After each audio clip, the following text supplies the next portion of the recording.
Welcome to Living Your Path. I am Cecile Ferry, a coach and astrologer. I'm here to guide you on how to live and work in alignment with your true self so you can find fulfillment and serenity.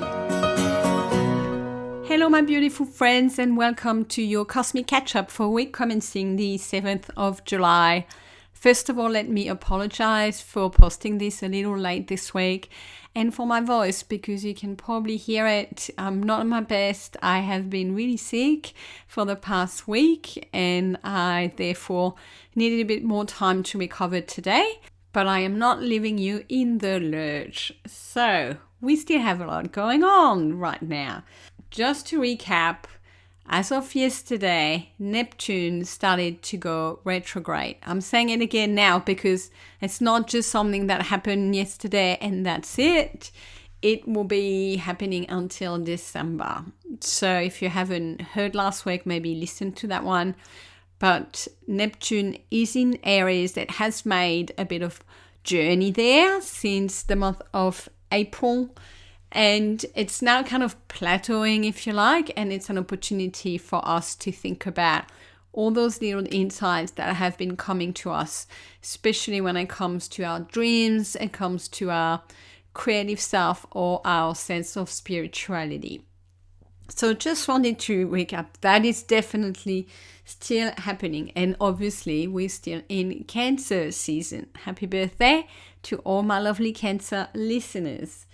And so 2 more things I want to cover for this week, and they're pretty big. So the first one is that today, Monday, 7th of July, is actually a big day astrologically. Like, astrologers are really excited about this. You know, we geek on those things. We have the final outer planet changing sign this year. So just as a headline, 2025, we see a lot of changes in signs of some of those big outer planets. And we've already had Neptune and Saturn moving into Aries. This was big. And now we have the final one, which is Uranus is moving today into Gemini. Is it a big deal? It is, because Uranus moves really slowly. And it has not been in Gemini since 84 years ago. So unless you are beyond 84 years old, this is going to be a new energy in your life, right? And that energy is there to stay for the next 8 years. So don't worry, you've got time to work with that one. But Uranus was in Taurus for the last 8 years and it doesn't really love it.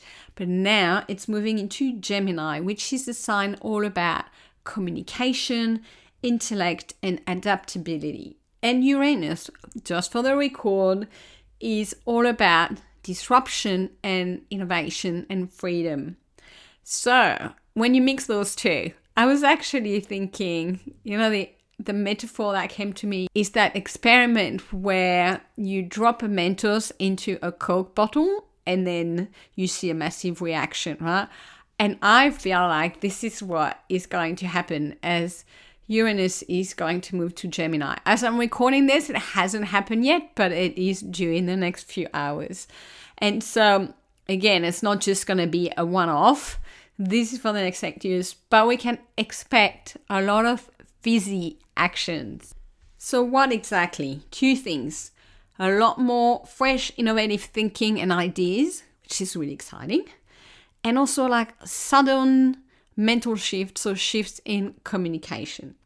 So let's talk about the world first, because that is likely we're going to really see it on the global stage. We are definitely going to see an acceleration in progress because, that innovation push meets the intellect. So can you imagine the impact on inventions, innovations, progress, especially with technology, science, AI, transport, aviation? This is going to be really a fascinating time, I believe. But also, as I said, Uranus is about disruption, and so things are going to shake up, especially in the land of media and communication and maybe the internet, and also in terms of the people. So we can expect more social unrest, right? So, but this is all for like more freedom, but there will be some shake-ups happening. And in your life, therefore, as well. I would really recommend you look at on your birth chart 0 degrees Gemini and see which house this is falling into. Because this is where Uranus in Gemini is going to come and do its little fizzy action in your life. So that means in that particular area of your life, you will be seeing new ideas, you'll be getting new inspiration, new fresh approach. Like, be really open to doing things quite differently, and especially breaking up from the old way of doing things. It's actually a really good opportunity to shed that all off and try something quite radically different. It could be a time where you are going to feel mentally more restless, especially if you have a lot of Gemini energy already in your chart. So be mindful, especially also information overload. Could be a really good time to have some boundaries around your notifications and how much you are exposing yourself to a lot of content. So that is happening from tonight until 2033. It will retrograde later on in the year. I'll talk to you about it. You don't have to worry about it. But so the beginning of a really long, exciting, and potentially a little rocky transit. Okay, and now number 2 thing happening this week, we have a full moon. So it is happening on Thursday the 10th at 4:36 in New York, in London 9:36 p.m. and in Australia on the Friday morning at 6:36 a.m. So it's the full moon in Capricorn, and this time it's not involved with a lot of other planets. It's a pretty clean moon. But don't be fooled, it's not going to be an easy, smooth, little happy moon, because full moons are intense, right? And they're always marking the end of a cycle, some form of completion, of death, if you like, but also culmination, something coming to an end or a positive achievement, okay? So Capricorn is a sign that is all about structures and responsibility, maturity and work and material stability. Ooh, all this exciting, sexy stuff, right? And the moon is going to be opposite the sun in Cancer, which is about emotional security and inner foundation.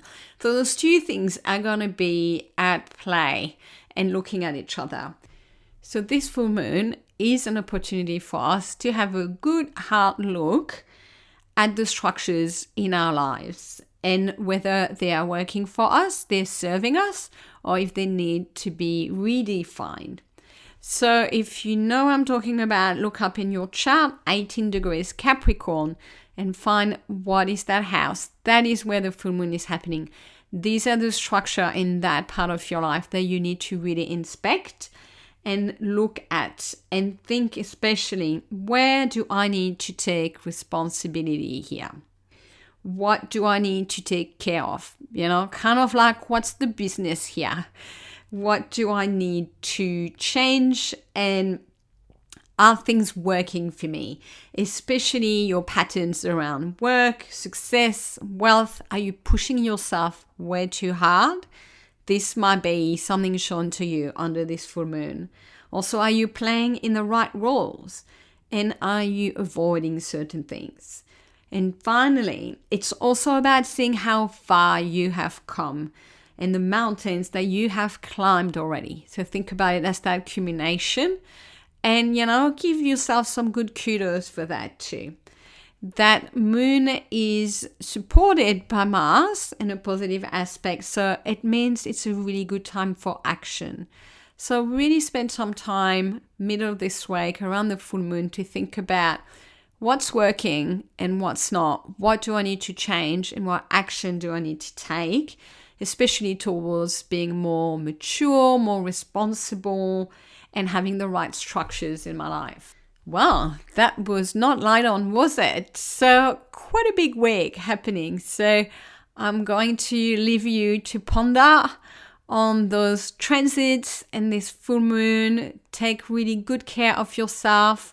Take your time. No need to rush through any of those transits, and see what comes up for you under the full moon. Have a beautiful week, and I'll speak to you next week. Bye, everyone.